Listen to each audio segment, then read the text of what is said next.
You and I have unfinished business. Oh? And what's so stinking about it? Non mi piace il feeling. Spero to start. I think this just might be my masterpiece.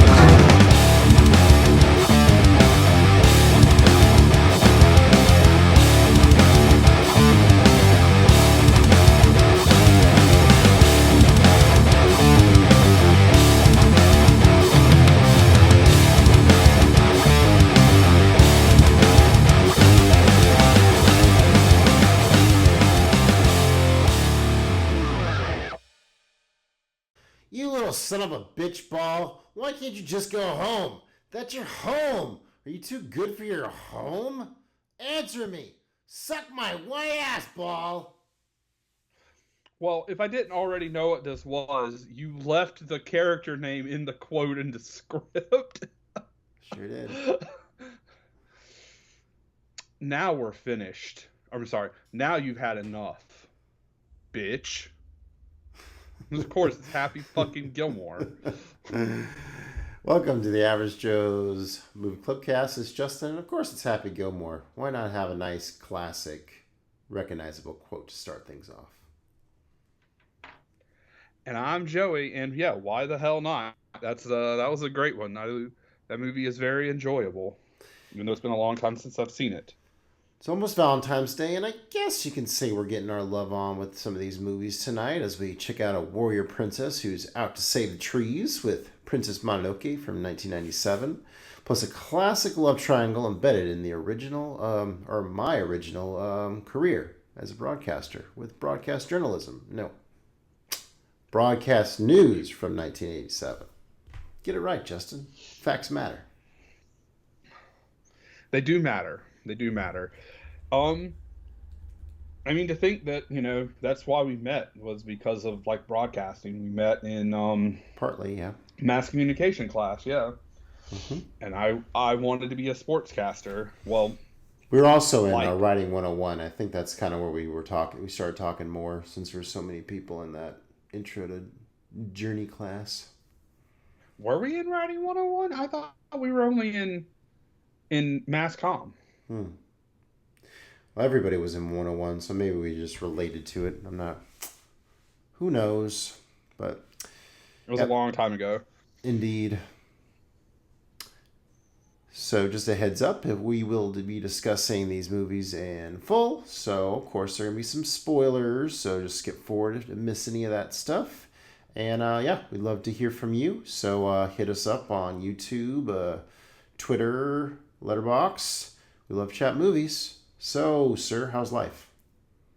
Well, first I would like to state that I am no longer on Twitter. I'm on Blue Sky, but not on Twitter. But Letterboxd for sure. But no, I deleted. What's Blue Sky? I deleted my Twitter. It's like Twitter, but not run by a Nazi.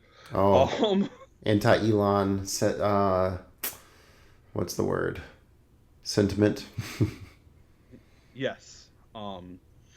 Yeah, I just watched a little clip of breaking down his little talk in the Oval Office on the Daily Show. So, yeah, it's fun to kind of get back into the Daily Show and see how they're poking fun at things.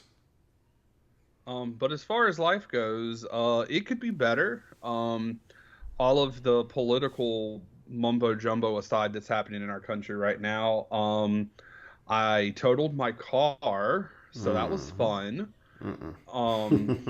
And as my main point of income comes from me being a delivery driver, losing your car is kind of bad. I don't have any money, so I can't just buy another one. And it was my fault, and I only had liability, state minimum. So it's not like there's money for my insurance. So that's fun. I also found out that I will probably owe money in taxes, money that I don't have. So that's also fun. Yeah. So that's kind of been my life. But I have watched substantially more movies. I think this might be the first time in our Letterboxd careers that through 2 months of a year I am far outpacing you in movies watched. So there is that. Makes sense. Makes sense. Definitely don't make as much time for him as I usually do. Well, I mean, you've got a lot of other stuff going on, and you know, you've talked about some. Me and you have talked about some of it off. You know, you're doing more family things and more husbandy things, and you know that's a good thing. So it's a good reason to not be watching as many movies. Yeah, I've been expanding the watch list every time I get to kind of hang out with the wife. We normally watch a couple shows: Reba, New Girl, American Housewife, Last Man Standing. So we got a bunch of watches, and so it's nice just to kind of chill, especially since I get up so early in the morning these days. Yeah, me. I kind of had some of my lifestyle changes in the last couple casts, but I don't think I've really got into it all that much. Definitely been hitting the dieting and get up between 5 and 6 or so each morning and get a lot of exercise in. And so, yeah, I've dropped about 40 pounds, so feeling pretty good. I've been kind of having like a fallout with faith for a long time. I mean, we've talked about like religion and stuff on the cast in relation to like various movies and stuff, but finally kind of gave up on that and went full atheist.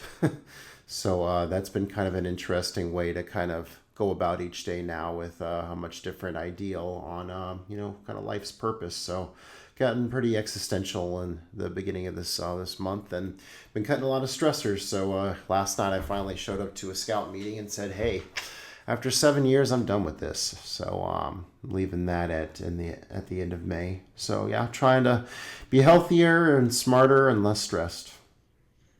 So, well, one, as far as, you know, becoming an atheist, welcome to the club. I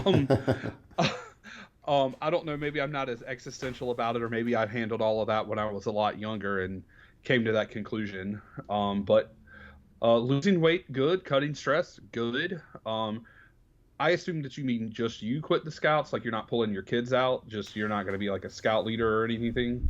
Yeah, I'm stepping away from being a Scout leader. Like, Gannon's been like kind of like he's still in it as a wolf, and he has a couple years left to go, but he's not really into it. He's more into his baseball. So I'm going to give him a chance to take a break from it, which, you know, he's wanted to. I just really haven't let him. So, but yeah, so between him always or kind of wanting to step away and just I'm getting tired of it. Yeah, it's kind of the reason I made that decision. Okay, cool. And the club.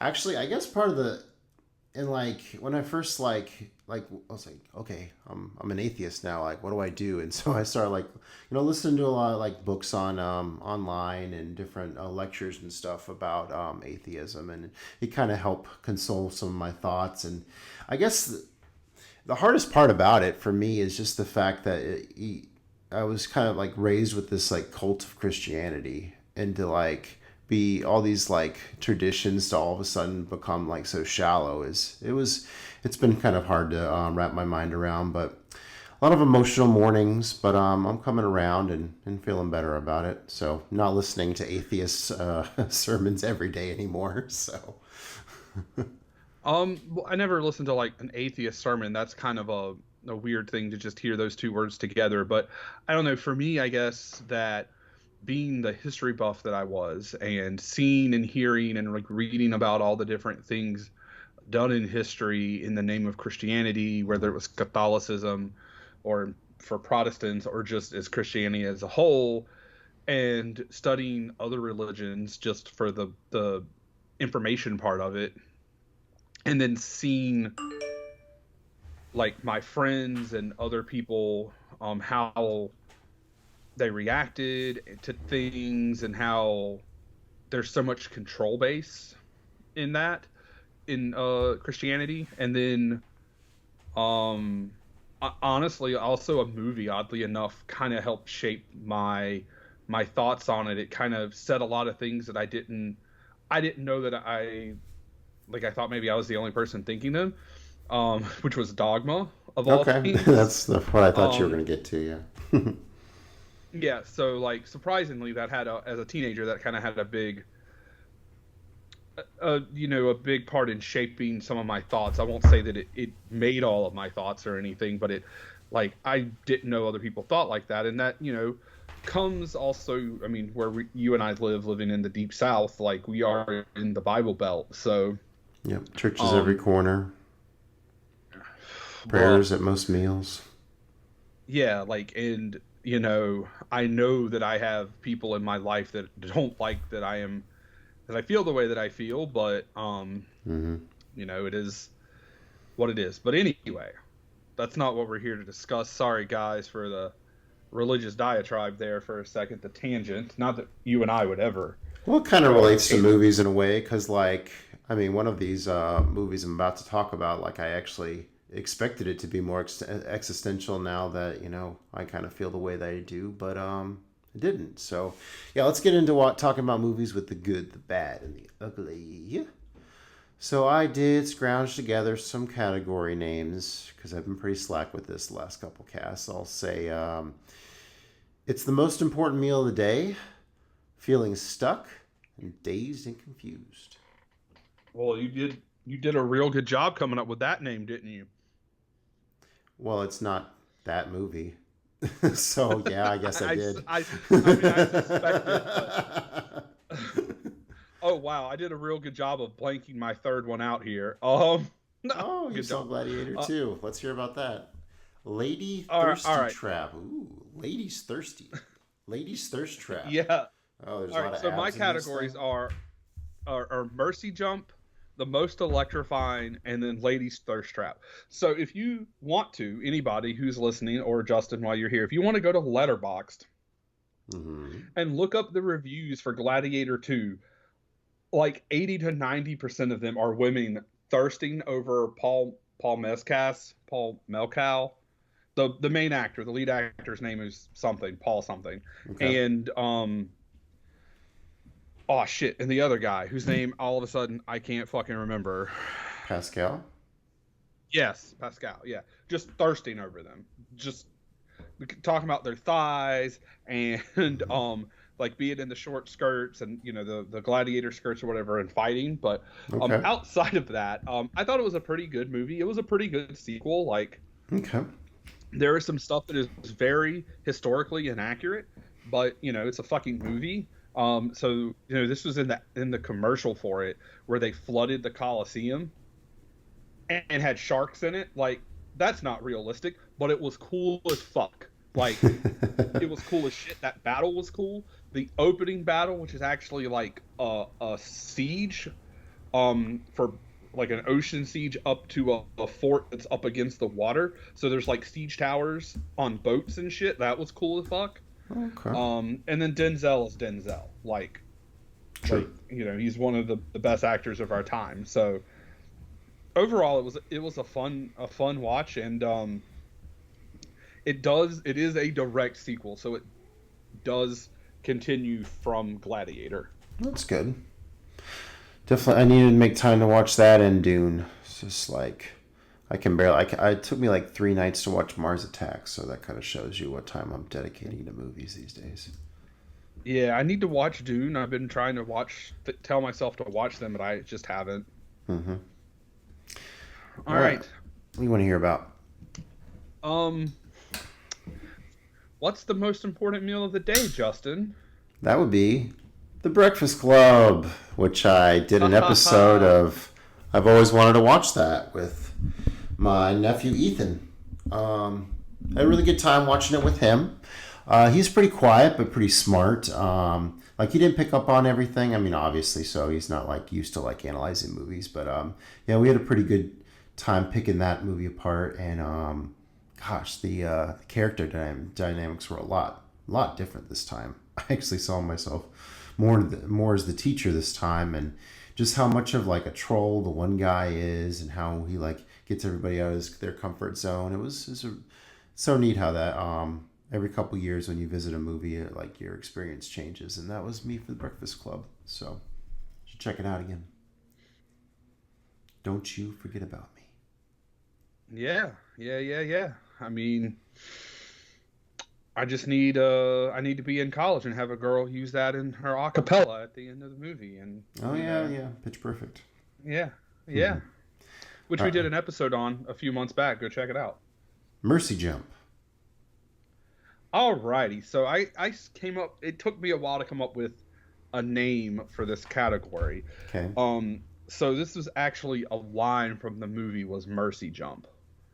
And they mean jumping as in boning, like the girl is jumping the guy, not getting beat up. So this is Jersey Girl, which was the last Kevin Smith written and directed movie that I had not seen, and I had finally decided to break down and watch it. I think this movie, from everything I ever heard about it, this movie was garbage. It was terrible.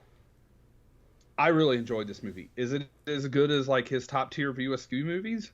No, but I think that a lot of people went in expecting a traditional Kevin Smith movie with like weed and dick and fart jokes, and there were a couple, but not very many. And this was like I thought this was a really good like romantic comedy, where you have Ben Affleck. He's originally with J-Lo, and then J-Lo's character, spoiler, J-Lo's character dies, and he ends up moving back to Jersey to raise their daughter. She dies in childbirth, and then along the way he ends up meeting Liv Tyler for their second time working together, and he had not been with anybody since his wife had died, and she was like, I was gonna like mercy jump you.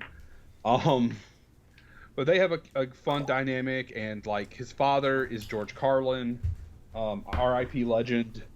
So I thought it was a fun time to sit down and watch. But like, if you go in expecting, Clerks or Zack and Miri or Jay and Silent Bob, something like that, you're going to be sorely disappointed because it doesn't have that level of like childish humor to it.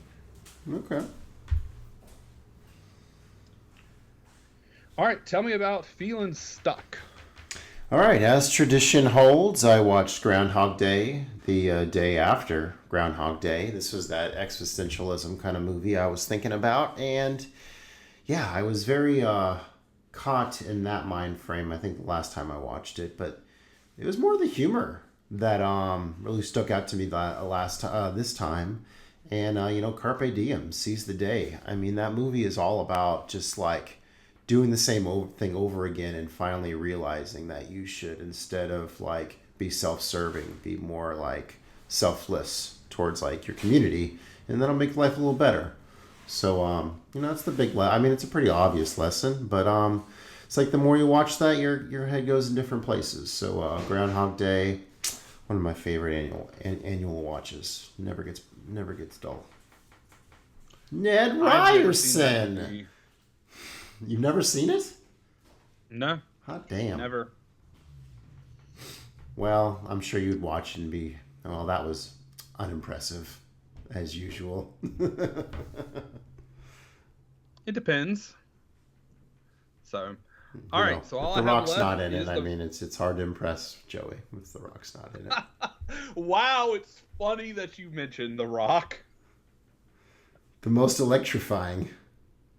Yes, this is the most electrifying man in sports and entertainment, Dwayne "The Rock" Johnson. Well, there you go. So I called it.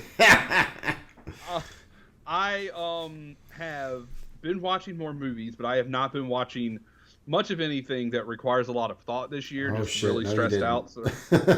I've seen one of those 3 movies. Baywatch? No, Rampage. Oh, well. I think I saw that in theater. Oh, wow. Well, I didn't go see it in theater, so suck on that. I guess. I don't know. Is Baywatch but, good? Baywatch was fun. Okay. I think it's on It was a lot Netflix. of I've been fun. tempted to just kind of throw it on for a dumb watch. I mean, how do you feel about Alexandra Daddario? It's a nice name. I can't really picture. She was in the first season of True Detective, the chick who got really naked while fucking Woody Harrelson. Can't say I've seen that show. I haven't either, but you've probably seen that scene. It lives on the internet in infamy. Okay. She's also known for having like the really beautiful blue like witchy eyes. Okay. Anyway, I'll she's look in up. it, and she's hot as fuck. She's hot as fuck, and she's also in San Andreas. So in San Andreas, she plays The Rock's daughter, and in Baywatch, she's his coworker. It's kind of funny. The 2 years apart, the movies are. But Yeah. these are all just kind of big, dumb summer action blockbuster movies. I think Baywatch was the best of the three. Between Dwayne Johnson and oh my God, Zac Efron. Zac Efron's hilarious.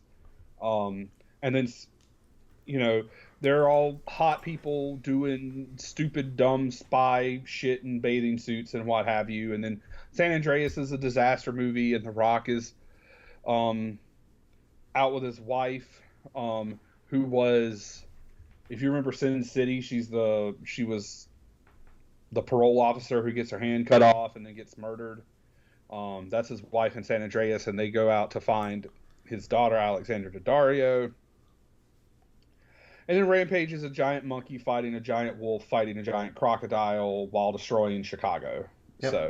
So, none of them, again, they're not winning Oscars. They're not doing anything like that. They're just turn your brain off, watch some,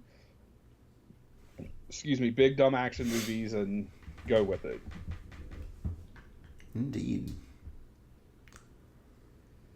All right. Well, let's talk about not the Richard Linklater movie.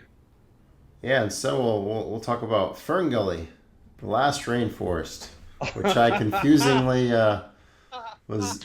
I don't know what it was. 2 weeks ago, I was just like, all right, we get to get ready for the podcast, and I get to watch Ferngully, and it's on Peacock, and I'm going to watch it with my kids, and they're going to not be very interested in this movie. So this came out in the early 90s. It was definitely your anti kind of Disney kind of looking movie. It looked more like a Don Bluth movie. If you've seen Rio 2 or Avatar, you've seen Ferngully for sure. Those writers definitely borrow from this, definitely with Rio 2.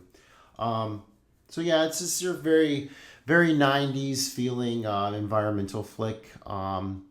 Pretty cheesy by today's standards. Like Robin Williams is the bat, and Tim Curry plays this evil sludge that takes over a tree cutting machine, and they're almost too charismatic for this very blah movie.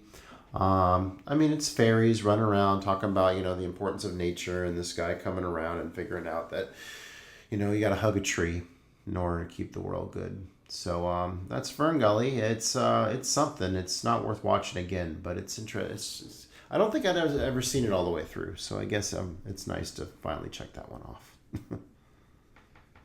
I think where the confusion came is where I did the quote from on the last episode was from Ferngully. So I told Carl about that. We had a good laugh, and then my friend Sarah, who y'all probably heard me mention before, who joined me on Trailer Park Shark podcast on Schlock Talk.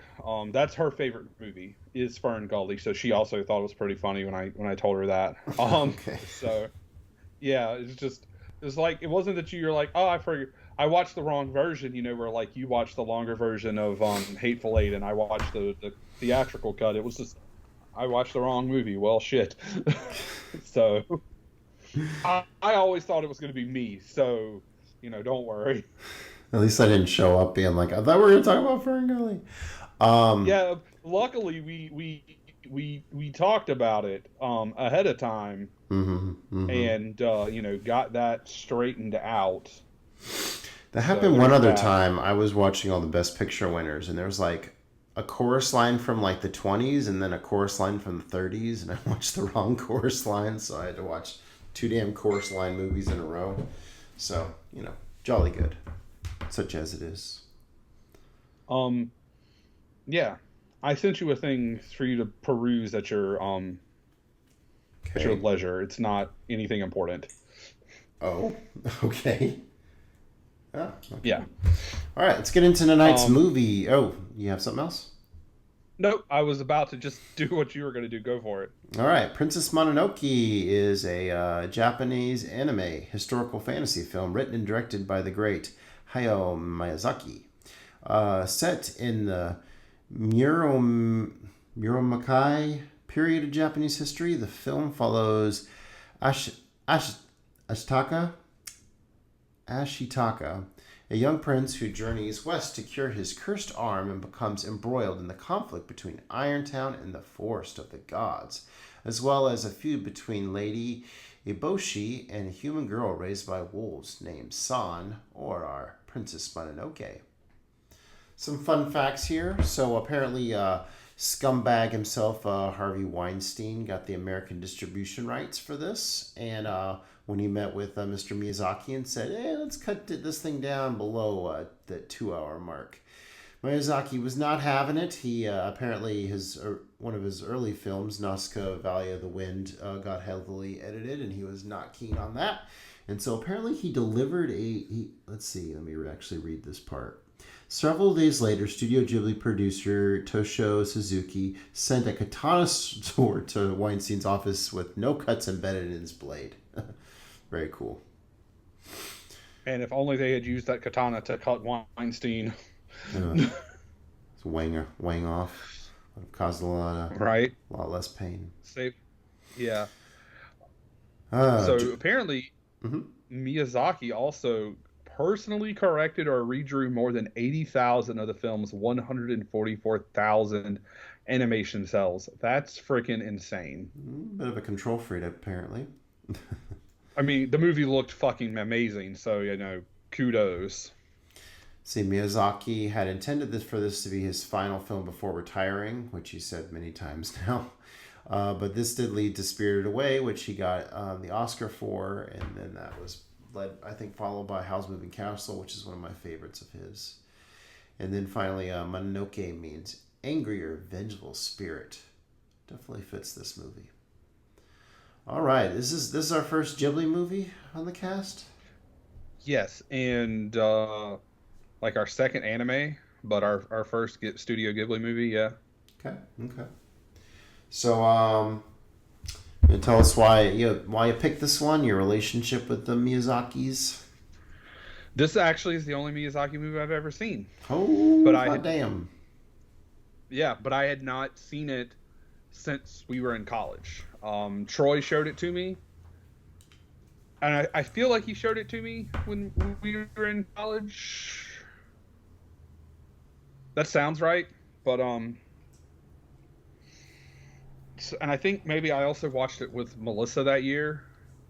I can't remember, but I'm pretty sure that I watched it when I was like 18 or 19. So, it'd been like 20 years since I'd seen it, and I had, for whatever reason, I told myself this year I was going to try to watch more animated movies, not necessarily like Disney movies, but just more animated movies in general. So, it fit with that, and it fit with the little I haven't watched this movie in a long time kind of thing. So, just decided to rewatch it. I had gotten a steelbook copy of it for Christmas a couple years ago, and hadn't busted into it, so I was like, "Yo, let's go." Cool.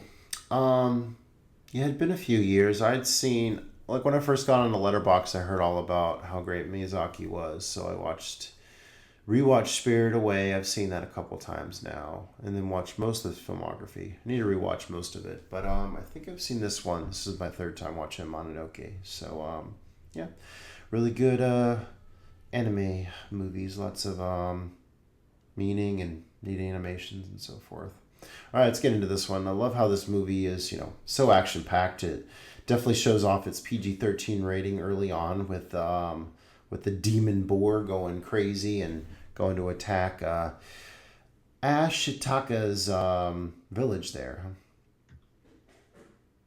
Oh yeah, I mean it just comes out the gate hot. You this is about to be like nice and action-packed just right off the cut. There's no hiding that, I guess, is what I'm trying to say. Love all the unique designs throughout this thing, and it all starts from the boar with these like evil like slug things. Like there's almost like little evil tentacles because they say he's been consumed by a demon whatever. I guess the evils or basically, I guess it's a metaphor for hate or whatever. So, yeah.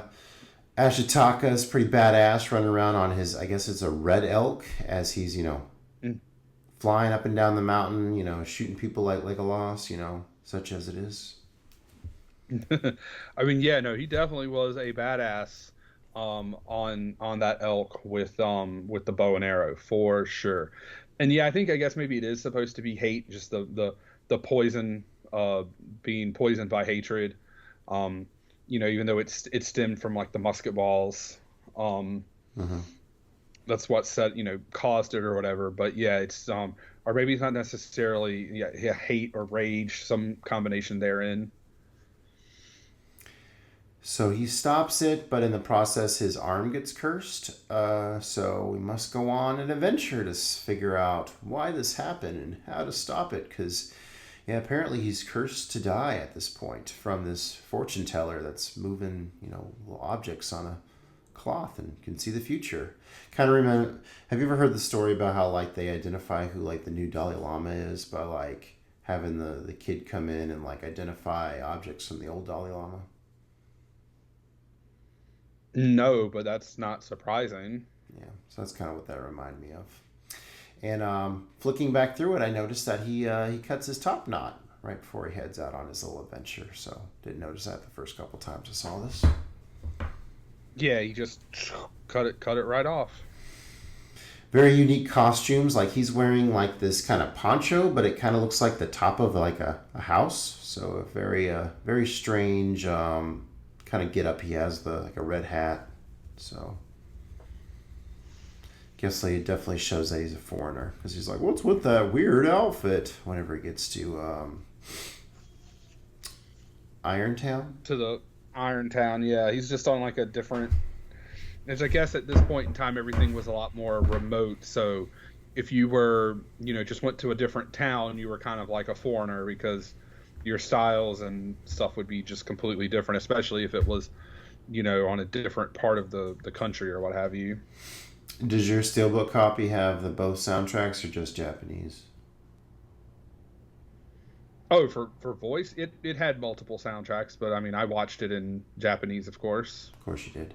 I was just going to point out the Swindler guy is voiced by Billy Bob Thornton in the English version, so that is a very kind of he stands out as the he definitely knows what he's talking about, or it sounds like he knows what he sounds like Billy Bob Thornton as this Swindler guy. So a nice kind of like southern drawl going on. A little bit, which I guess stands out apart from the Asian casted characters. And then not Keith Richards, the guy who's in The Thing and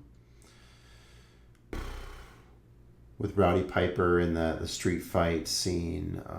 Keith David. Oh, and They Live? Yeah. Keith David plays the old boar, so he has a pretty neat voice as well for coming in this movie. For those who listen to the dub, like Lazy Me.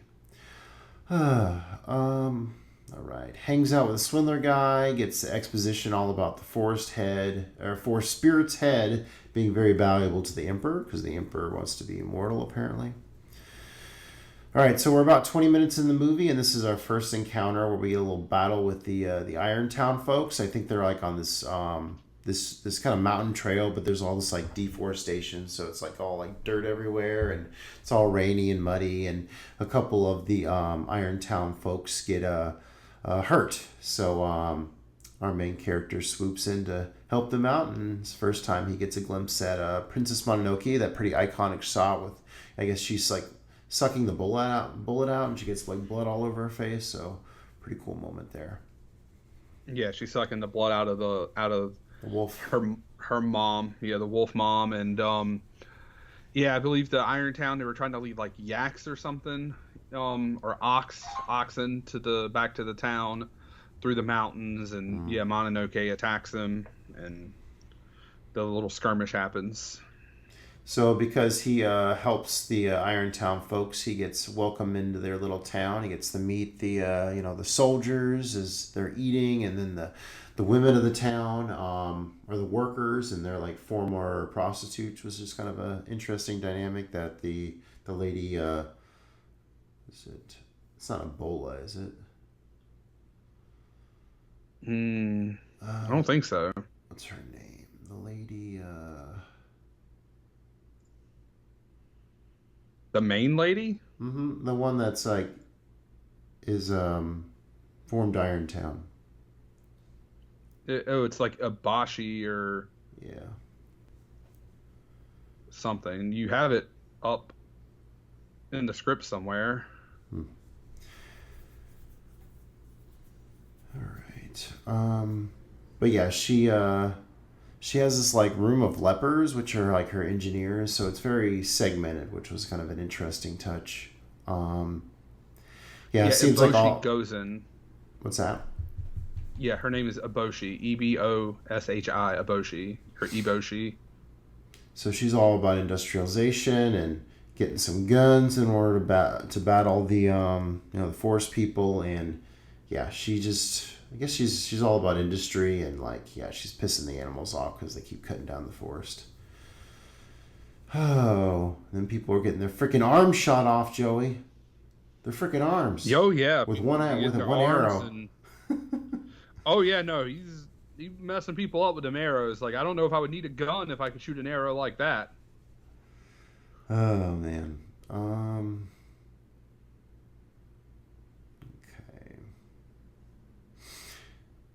Oh, the nature curse is neat. How it swells when. Okay. Oh.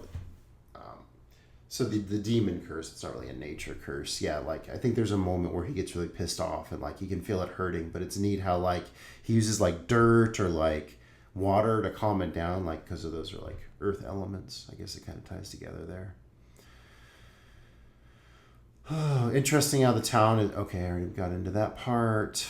Yeah, it seems like every movie about feudal Japan has to have like, oh, we have rifles, so we have the upper hand kind of thing. I mean, yeah, just because if it's, in that time period, that's, that's kind of always the struggle of Japan, right? Was traditionalism versus modernism and, the old ways versus the new ways. And that's kind of what this movie is about to a degree, is the old ways versus the new ways. So, yeah. Man, those wolves always look pissed. It's hard to like a pissed off looking wolf. Well, yeah.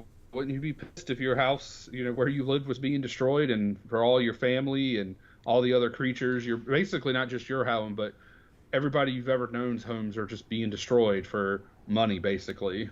Yeah, I do hug trees. It's one of my finest hobbies. Oh man, don't let Eric hear that. He will rip you a new one. Eric? Yeah, Eric Cartman. Oh, you tree hugging hippie. That was a random. Yeah, you tree hugging hippie crap. You must respect my authority. You're the one who said you hugged trees. Jesus. It's not I don't think Eric Cartman instantly with a tree hugger. I don't know. Tree hugging hippie crap is kind of ingrained in my head. So.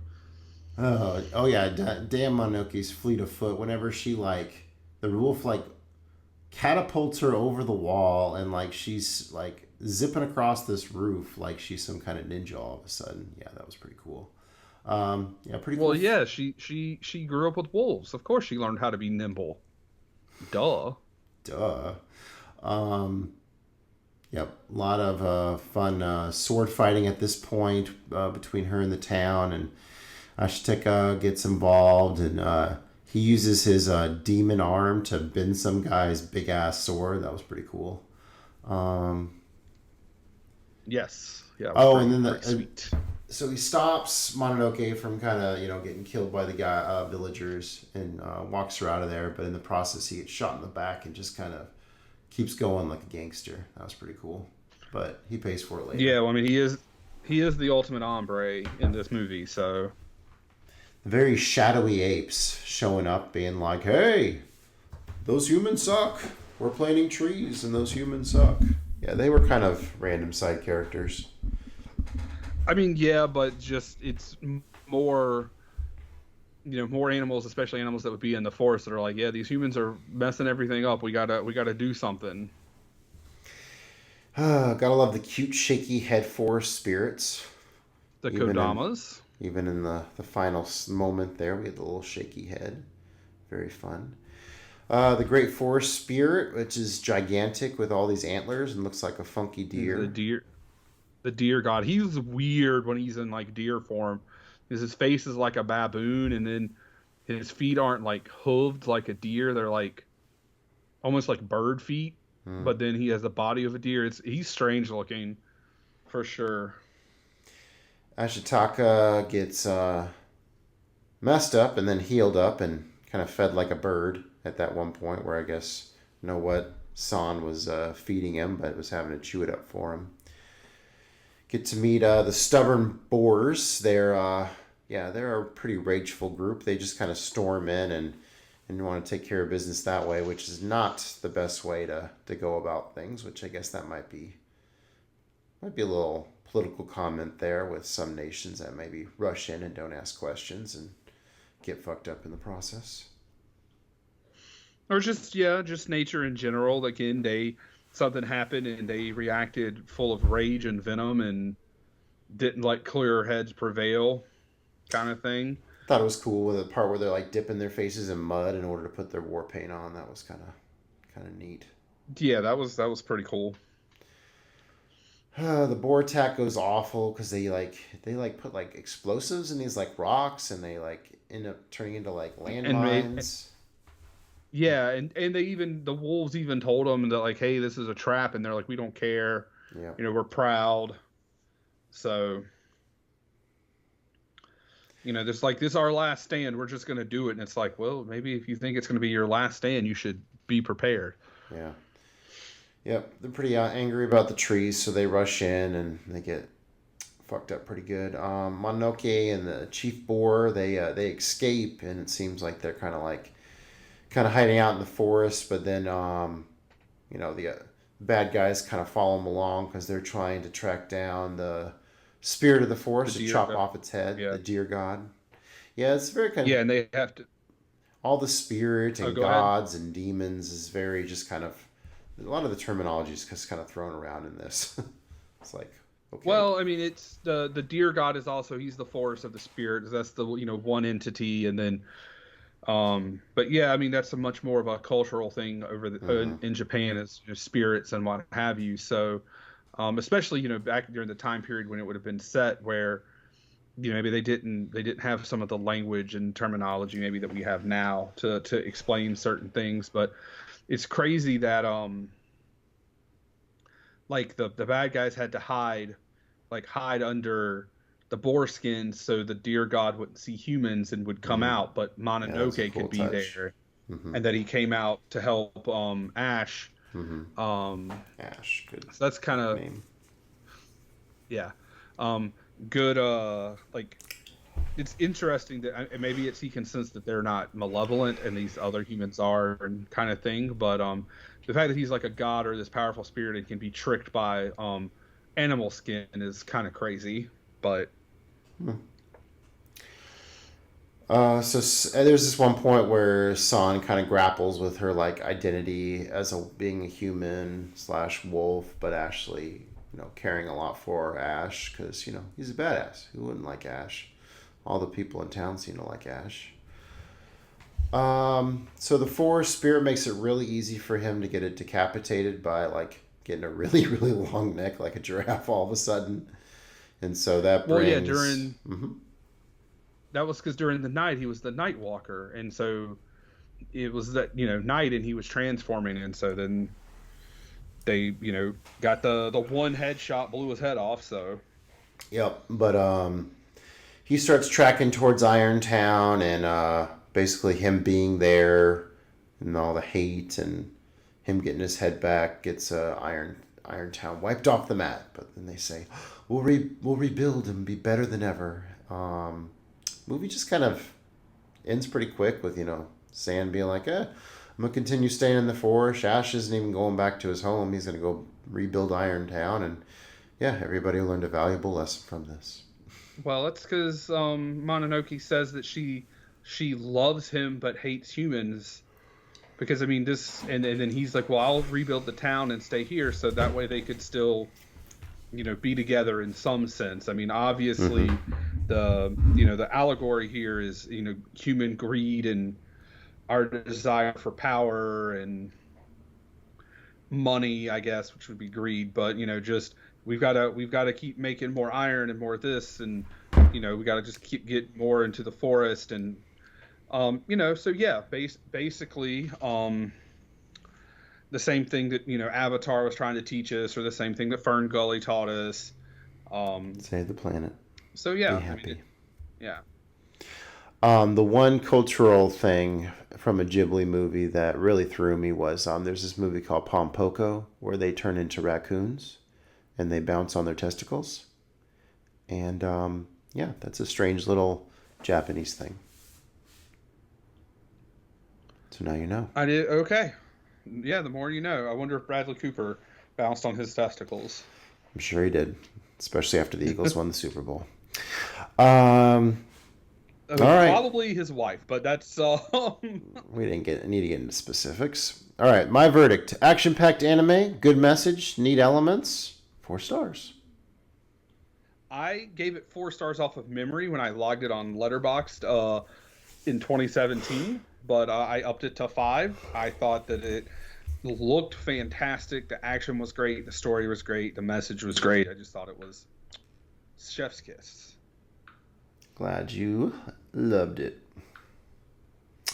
All right, on to my movie, feature movie 2, Broadcast News from 1987, American romantic comedy drama film written, produced by, and directed by James L. Brooks. The film concerns a virtuoso television producer, played by Holly Hunter, Miss Incredible herself, who has daily emotional breakdowns, a brilliant yet prickly reporter, played by Albert Brooks, and the latter's charismatic but far less seasoned rival, Tom, played by William Hurt. You want to talk these fun facts for me? All right, so Jack Nicholson was not paid for this role at his own request, which I find hilarious, considering one of the plot points in the movie is that there's all these cutbacks, like $24 million worth of budget cutbacks, which leads to a bunch of people being fired. And the manager tells Jack Nicholson's character, who's like the lead anchor, well, we could save a lot more jobs if you just took like a cut of like $1 million off your salary. And Jack's character looks like he would kill him. And I think that's a hilarious that happened. Jane Craig, which was played by Holly Hunter, was inspired by CBS News producer Susan Zirinsky. And before filming, Holly Hunter, went and shadowed Zirinsky to see how things worked in a real newsroom. And she also cut her hair into that bob style to resemble Zirinsky. Mark Shaman and Glenn Roven, who played the news theme writers, are real-life composers who have done television jingles as well. Shaman, after doing this movie, went on to score major motion picture films and nominated for 7 Academy Awards and several hit stage musicals, including Hairspray. And then Mr. Brooks wrote this movie especially for Deborah Winger, but she was forced to turn it down because she was pregnant with her son, Noah. All right, broadcast news. So I was first introduced to this movie when I went to a convention. It was a conservative broadcaster college student convention in D.C., which I was pretty fortunate to get a little scholarship to go and check that out. Yeah, got to meet a lot of neat people, and yeah, the guy had incorporated like bits of this movie into the lecture, which was very telling for us future broadcasters. Crazy how much this movie's changed for me over the years, because like I had that time, and then I think I actually got I rented this on Netflix, so I got the little paper sleeve and everything, and watched it on a summer vacation car ride. And I remember definitely connecting more with like the television elements, because I was excited about getting into TV, and I really sucked those moments up. And then this is on Criterion, so later on I had to get my Criterion copy, and when I reviewed it on Letterboxd, I definitely honed in more on like the character types. and then this third viewing, I watched we rented it off of Comcast, and I don't know if it was, maybe it was like a version that was like used to be playing on TV, but something about it, like the character relationships were what really stuck with me this time. I'm not sure if it was the look of it or just how it comes off this time, but it's just neat how this is another movie it's kind of evolved for me. So some early thoughts. Just to your different experiences with it. So the first two times you saw it, that was when it was still kind of like your profession or going to become your profession. Mm-hmm. And now that you're out of that profession, like maybe you weren't as focused on those things, and the relationship, which to me stood out insanely in this movie on my first watch here, stood out more to you. Mm-hmm. I had forgotten how the movie actually opens on like these people archetypes as we meet a young Tom who is like very unsure of himself, wants some help, but he's pretty charismatic and thinks he looks pretty good. You got Aaron as this the valedictorian, smartest guy in the room, who's going to let everybody know that he's the smartest guy in the room and is ultra annoying about it. And then Jane as the super type A little bossy girl, who is the perfect archetype to be a news producer. And love the main theme for this, the dun dun dun dun dun dun dun dun dun dun dun. Not sure if the music stuck out to you at all. No, not so much, but I mean, like probably because it just sounded like news music. So, we get the opening title, and then we get a little fun producer scene as we see her speed walking and getting every single newspaper imaginable, because such is what news producers do. They have to look through all the content of the stories of the day and figure out what they want to have in their show. So I guess to fill in the audience, so me and Joey did meet whenever we were going to Winthrop Broadcasting Journalism School. I ended up finishing and got like an internship at NBC News Station, and then was a producer for several years at the ABC affiliate in Charleston. So all this like journalism stuff, and like a lot of the stuff like you see in this newsroom, like how it's like tape to tape and stuff, that's actually how the setup was in 2007 in my newsroom when I arrived. A couple years later we switched all to digital, but it's neat seeing that those tapes, the beta tapes, still in the newsroom like they were. Who's your favorite character? Tom? Probably Jane. Okay. I mean, Holly Hunter's performance was so good in this movie. Like to me, that is the one thing that just stands out head and shoulders above everything else, is her performance. And now that you mentioned that she like job shadowed, like that makes so much sense. But so just her character, like she was a little bossy, but I wouldn't say so much that she was bitchy. Mm-hmm.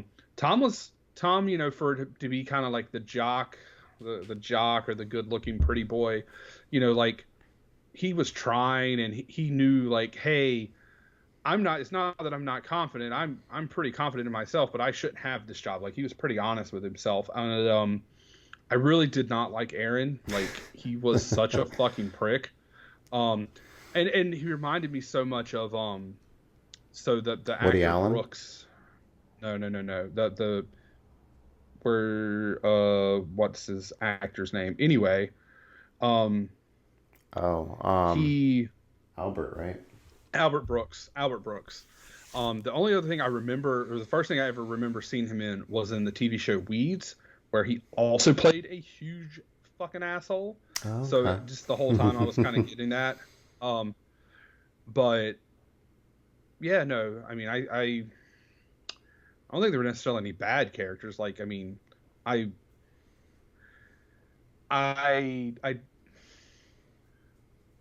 mean, yeah, I think of the three main ones, of the three in the triangle, I would have to say that that Aaron was my least favorite of them for sure. It's neat how solidly you see Aaron like in the friend zone with how chatty he is on the phone with Jane as they're very into their own little gossip. And even at the very end of the film, that's how the film ends, with them gossiping together. So that ends up being the relationship that lasts. Definitely that second time watching it, Jane like really sunk in. Like, I was a producer, I remember going through the emotional turmoil of like having to demand attention and demand, things be a certain way, because that's what a news producer has to do, and having those little breakdown moments in the car afterwards when you're so sick of having to try to get your way. And gosh, I love that line. She's just like, don't you get tired of always being the smartest one in the room or always having to be right? And she's like, no, it's exhausting. So such good relatable human moments to a certain kind of personality type that may come off very aggressive and too much on one end, but it really shows the passion there. Jane's not much for charisma. She is definitely not liked at her lecture as she's talking about current events, and she even plays like a really funny domino video, and like everybody has a really good time watching it, but she's like, but that's not real news. So I remember arguing with people about stuff like that back in my day as well. So it's very relatable. And I think that is something that all these years later, so this was 1987, here we are in 2025, almost 40 years later, and real news versus news for entertainment, for ratings, or news that is potentially staged or played up for dramatic effect for ratings, is a fucking problem. Yellow journalism, call it whatever you will. So seeing a movie about like journalistic integrity and news integrity, all that time ago versus now is pretty crazy. Like, because we could definitely use some more credible news sources in the media these days. Watching that, there's that clip where Jane and Aaron are like watching this interview of this guy that's really pissed off about coming home and coming back to nothing, and just like them watching the monitors and her saying, "Oh, back it up so I can hear that again" and stuff. It's just like, gosh, that takes me back to all those long hours at the TV station cutting together. We call them voiceovers, or voiceover is just video and the anchor voices over it. Then you have a voice-sot, where the anchor voices and then it stops and there's like a quote from somebody else, and then it proceeds with the newscast. And so gosh, brings back memories. Jane likes Tom but hates his phony the phony aspects about him. Like, he's just like, hey, I could be great if you could take me under your wing. And she takes this very personally. It's like, I am not teaching you remedial journalism. It's like, oh, I don't think that's what she was getting at, Jane, but yep, she can be on her high horse sometimes. Often think that people don't like, okay. So a lot of times in movie criticisms, you'll be like, oh, people don't talk like that in real life, right? That phrase has come across your ears once or twice. Mm-hmm. Yeah. Yeah, I don't often think about that, but yeah, Albert Brooks like talking to her in like bed. I was just like, okay, nobody's that charismatic, just like off the cuff. It's like, okay, this is very, very written dialogue, Aaron Sorkin-esque, which, I mean, Aaron Sorkin actually did his own kind of journalism thing when he did the Newsroom TV show, which is pretty similar to this in a lot of ways, but that's a series. But yeah, Albert Brooks, I think this is the only thing I've seen him in, and yeah, he's definitely that kind of Woody Allen kind of like complain about stuff. He's the smartest guy, but he's a little less quirky about it. So I think I need to watch some more Albert Brooks to see if I can finally come around to him, because yeah, he's quite polarizing, I would say. Real TV station feel, like I've gone on to. Oh, and this was another one of the scenes that was shown during the conference. The you got to hurry up and finish the package, and then Joan Cusack, right? She's running as fast as she can to get to the control room to hand off the tape, and yes, lots and lots of newsroom moments where it's like close call to get something online or get something on the air, and sometimes it doesn't make it. It's always got to be on your toes in a TV station. All right, people's impressions. So like Jack,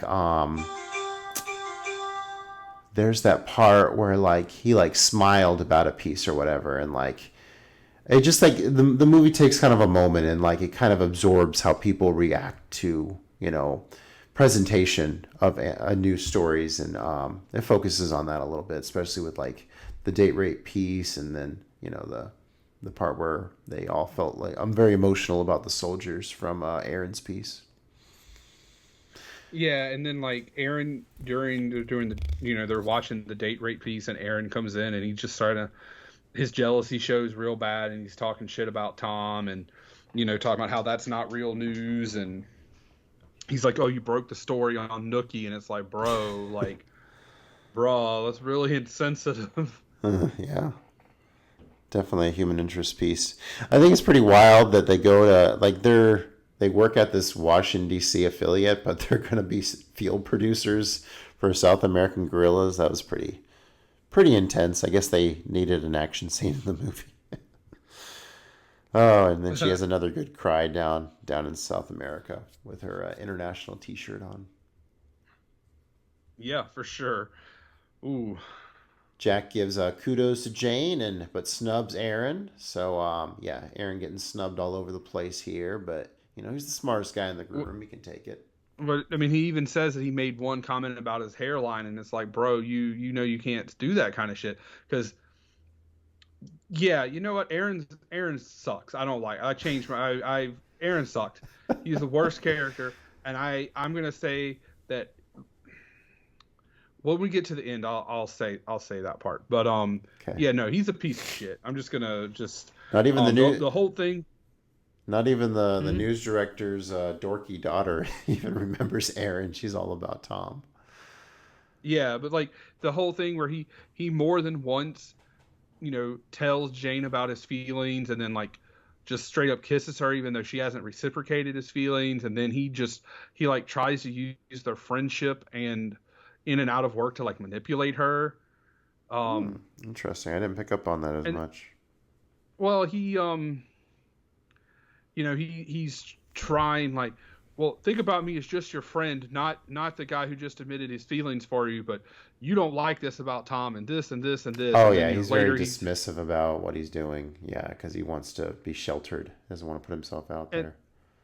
And then he tells her that he'll see her in like 5 or 6 years and that she'll be fat, and he'll like laugh at her or whatever. And I'm just like, and then he's like, oh no, I'm just kidding. I shouldn't have said that. And it's like, dude, no. like for all of Jane's quirks where she has to give her opinion and whatnot, like she was too good. He didn't deserve her as his friend. He didn't deserve that ending. Just, yeah. All right, re-rack the tape. The digital recording. Okay. So Jane has a little competition. One of the reporters kind of has the hots for Tom and sleeps with him, but she freezes her out hard with sending her up to Alaska to cover a murder story. I mean, yeah, that was also a little petty and a little jealous.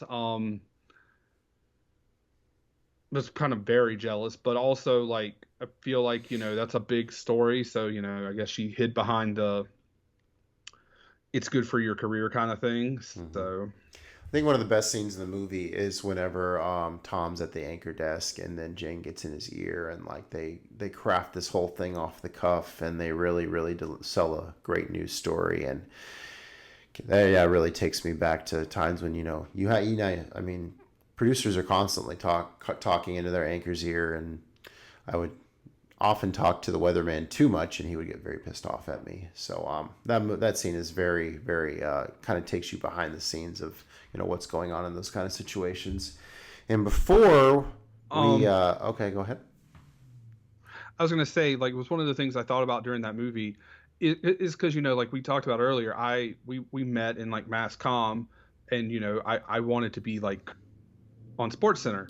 I never knew like how much people would talk into your ear, and I think it takes a whole lot of skill to have someone talking in your ear saying something and you maintaining focus what you're thinking or reading what's on the prompter and reading that and then coming, saying what's being fed into your ear at the same time. So, you can say what you want about Tom and like him not being very skilled, but especially in that scene, like he pulls that off flawlessly. Like that's probably easily the best scene in the movie. Even Aaron's character, and like, yeah, while he's doing it to help Jane and not to help Tom, like he's calling in with good info, and then like she's relaying it, and then Tom's saying it in a way that doesn't sound like it's being fed to him, and like he's just kind of talking to the audience versus like regurgitating information. So like that whole scene was really good. All right, and here's my other favorite scene. Let's just take a listen.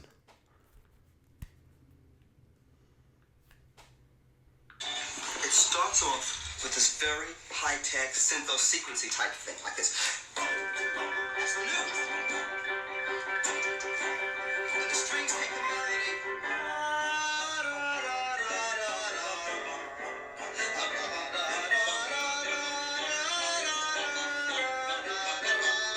Now there's the counter melody.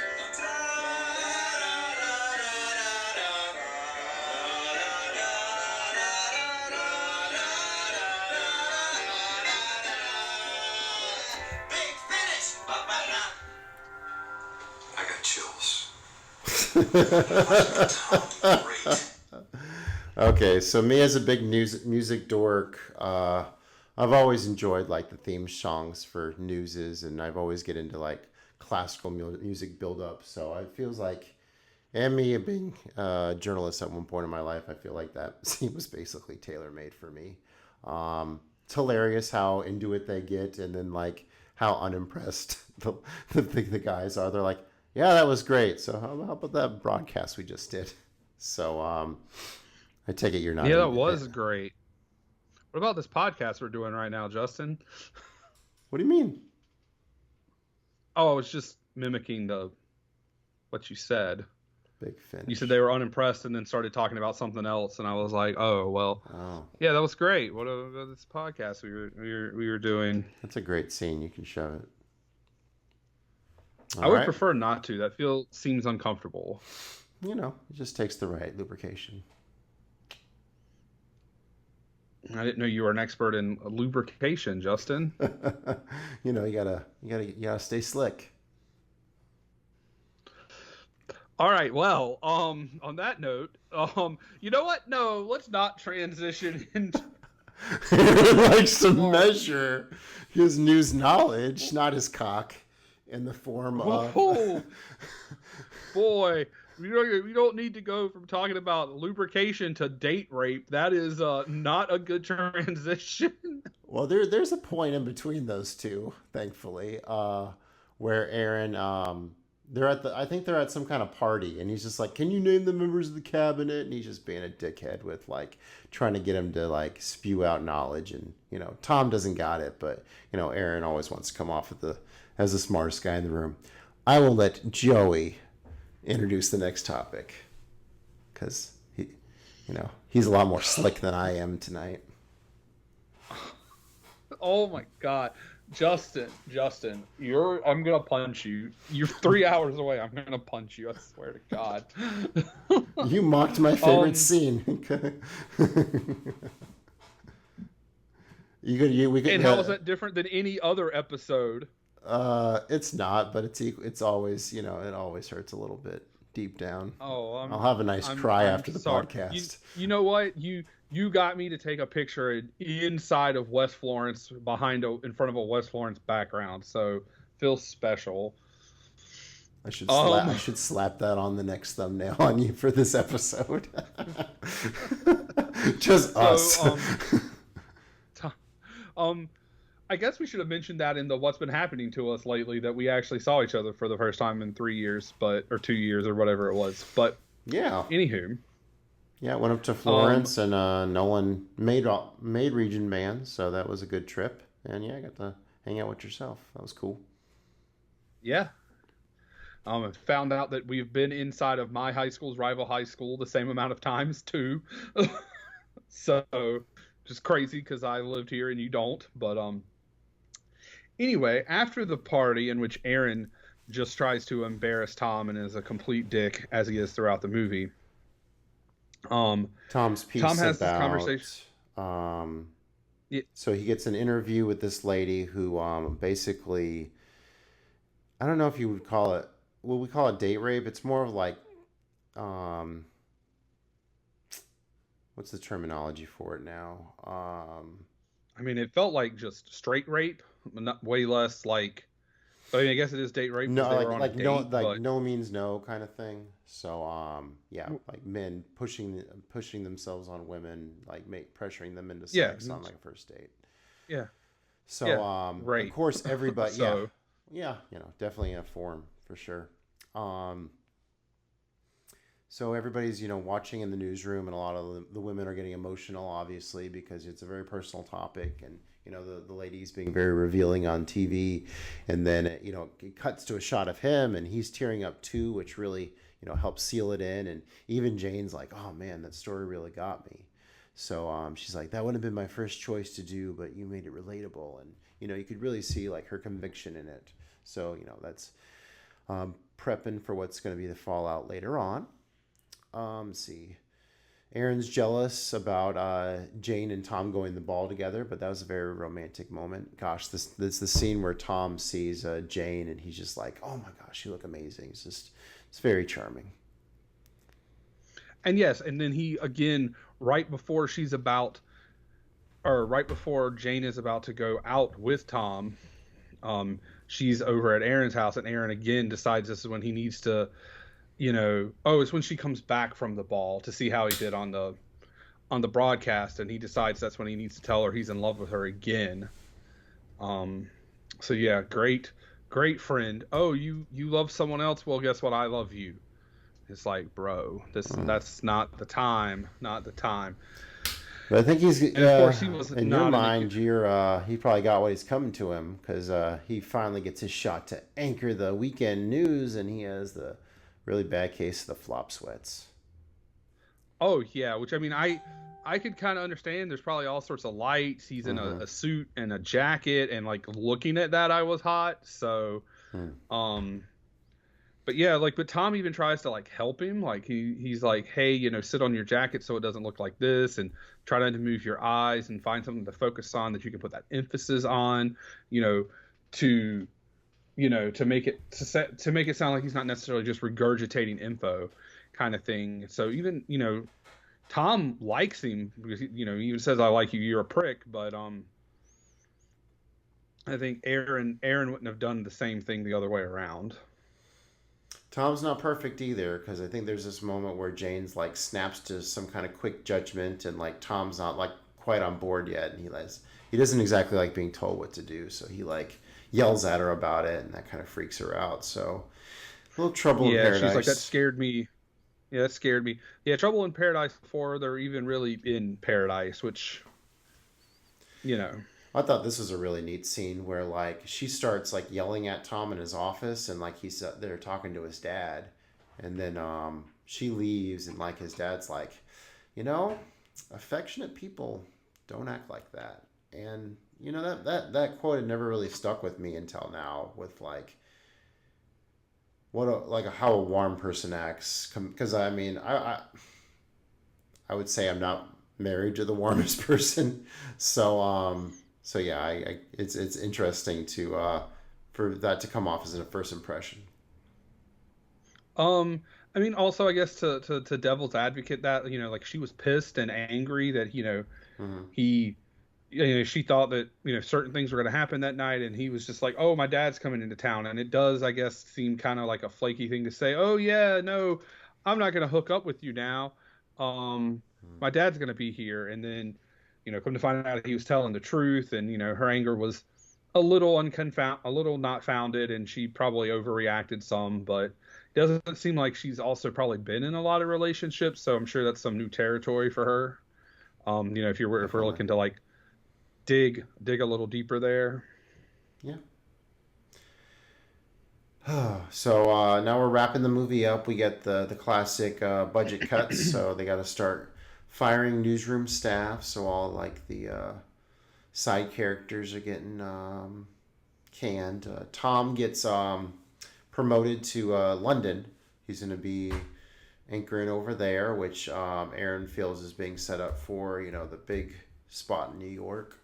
Aaron, he's cheap, he says, so he quit. He's had enough.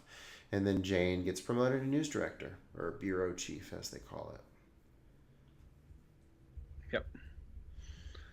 All right. And and Aaron doesn't tell Jane. He just leaves the building, even though that's supposed to be like his bestie. Oh. Dang, yeah, he just leaves, and then she. Aaron stuff. Yeah, well, and then they have that conversation about he's going to go to Portland, and she's like, "What's going to happen to us?" And that's when he says that I'll see you with my kid in 5 years or whatever, and that's when I'll tell him that you're fat and single, and I don't remember the exact. Just fat and single was the thing that he said, and I was like, I can't believe he said that, and then he was like, "Oh no, I'm just kidding," and like. He like, kisses her on the forehead and leaves, and then he comes back, and he's like, "By the way, Tom only had one camera crew in that video, so how did he cut to himself crying?" Yeah, kind of thing, and points out the deep fake. And this is right after Jane agrees to go away with Tom, so they can see if their love can flourish, like out on vacation with no worries.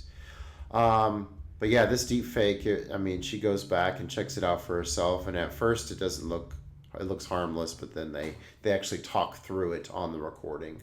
So it's very obvious that it was done afterwards. And this whole movie's been set up to the fact that, news is her life, is her core values, is all about, journalistic standards. So this phony newsman doing a deep fake on this piece was, it's like cut too deep. And so she cuts him off there, jumps in the taxi, is bossy about how to get to where she's going, kind of lets go, but still, lets her opinion be known in the process. And talk about the postlude. I'm sorry? The postlude, the 7 years later part. Okay, yes. So, it fast forwards to 7 years. Tom's getting an award for being like best lead anchor or whatever, and we are left. Jesus, sorry, lost my train of thought there. So we see Aaron. Is in attendance? Aaron is in the audience with this kid. The I guess it's like an award ceremony or something that ends. And he runs into Aaron, and they're talking and kind of catching up, and then he's like, "Oh, well, guess who's here? It's Jane." And so they go meet Jane like a gazebo in the park, and yeah, she's all excited to meet Aaron's kid, and they all kind of do the catch up for a minute, and then very cordial with Tom, but dismissive at the same time. Yeah, you find out she's going to be like his boss again. All right.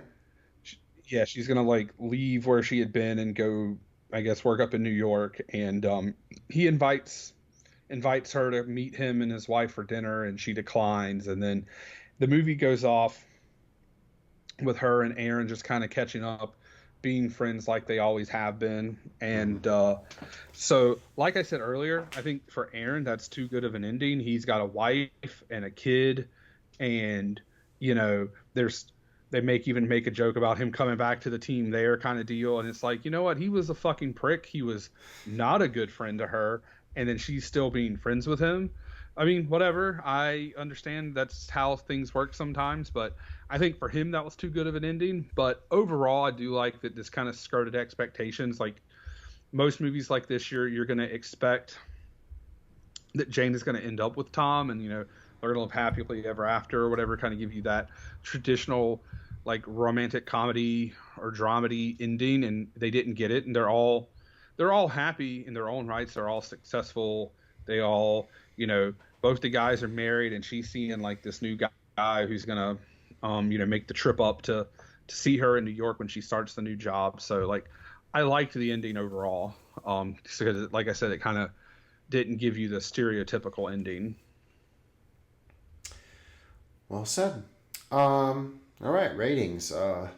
This movie is very much reminds me of my self and former career, and I guess it's kind of a part of me in a way. It's a very personal movie to me, so it has to be 5 stars. Oh yeah, no, I understand 100% why you would give it that.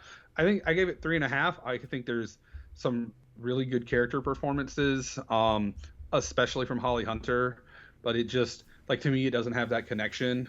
But I mean it's a good movie. It's definitely worth watching, and especially if you're into like office drama or interested in like new stuff like that, it's definitely worth checking out, and you might even enjoy it more than I did, maybe closer to where Justin lies.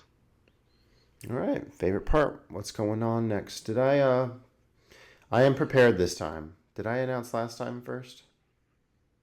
I don't remember. Was last time the one where you didn't have one, or was that the time before? No, the time before. No, I Okay. was prepared with Well, Seven Samurai. all right. Well, you go ahead. You go first. I feel like I always go first. All right. Well, I had the Adam Sandler quote at the top, so I want to visit Uncut Gems, one of my favorite movies from a few years ago. Oh shit, I've never seen that and have wanted to watch that. So excellent. So I Safdie actually was Brothers. I was having a hard time kind of figuring out what I wanted to pick here. Mm-hmm. So I've been doing the whole I want to rewatch these, haven't watched them in a long time. Okay.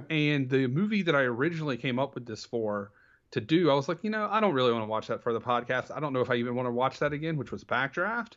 So I was like sitting around just trying to figure out what I wanted to watch. And then I remembered that you had a list that you made sometime last year of movies you were surprised that I hadn't brought to the podcast yet. Right.